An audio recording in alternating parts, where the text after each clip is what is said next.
This is Tales and Whispers, where every story is felt, not just heard.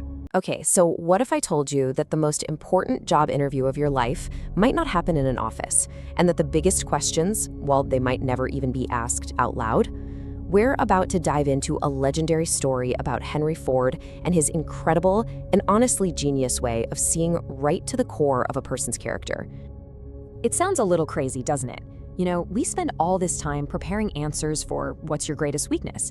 But what if the real test starts the moment you think the formal interview is over? What if the truth comes out in something as simple as how you eat your steak or how you speak to the person who brings it to your table? Let's get into it. All right, so let's set the scene. This is not just any dinner.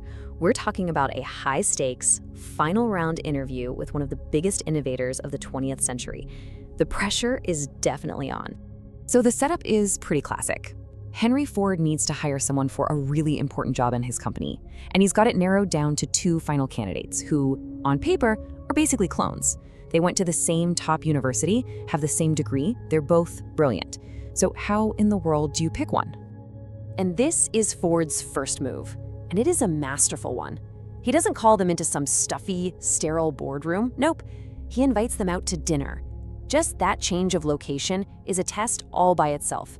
It signals he's looking for something way, way deeper than what you can find on a resume.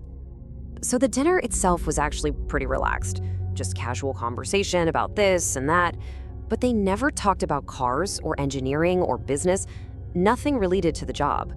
And then, as the night was winding down, a decision was made. Just like that, out of nowhere. Can you picture it? They're literally walking out the door of the restaurant, and Ford just turns to one of the guys and says, "You're hired." A life-changing moment decided right there in the lobby. And in the very next breath, he turns to the second guy and lets him down. "I'm sorry, you will not be joining our team." I mean, imagine the whiplash, the total confusion. One person's career's launched, and the other's just hit a brick wall with absolutely zero explanation. And this is where the story gets really, really good.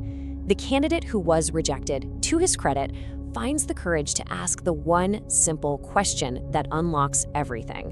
Why? And he's right. They hadn't talked about anything related to the job. The whole decision was based on something hidden in plain sight. And this, right here, is where we see the beautiful simplicity of Ford's method.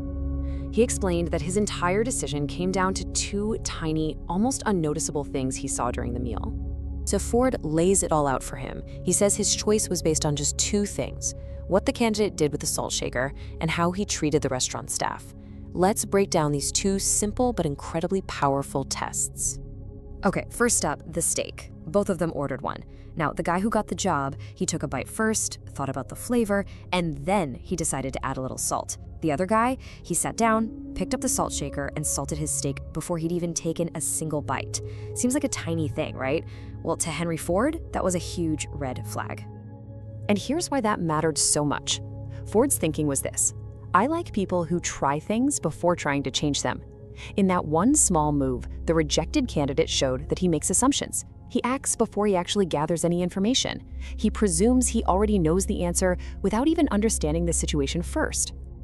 Now, the second test, this one was maybe even more telling.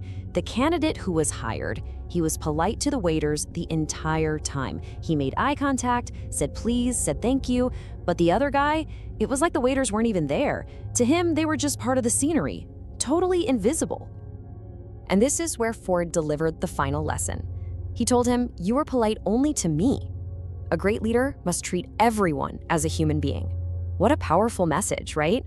Real character isn't about how you treat people who have power over you.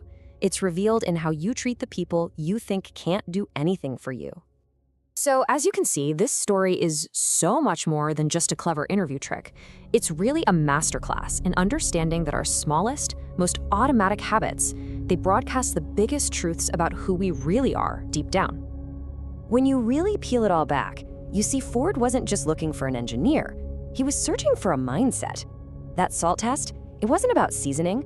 It was about choosing to observe before you assume. And the waiter test wasn't just about good manners. It was about having the fundamental humility to see every single person as worthy of respect. Those were the real job requirements. It's really that simple and that profound. The little things aren't just little things. In a lot of ways, they're the only things.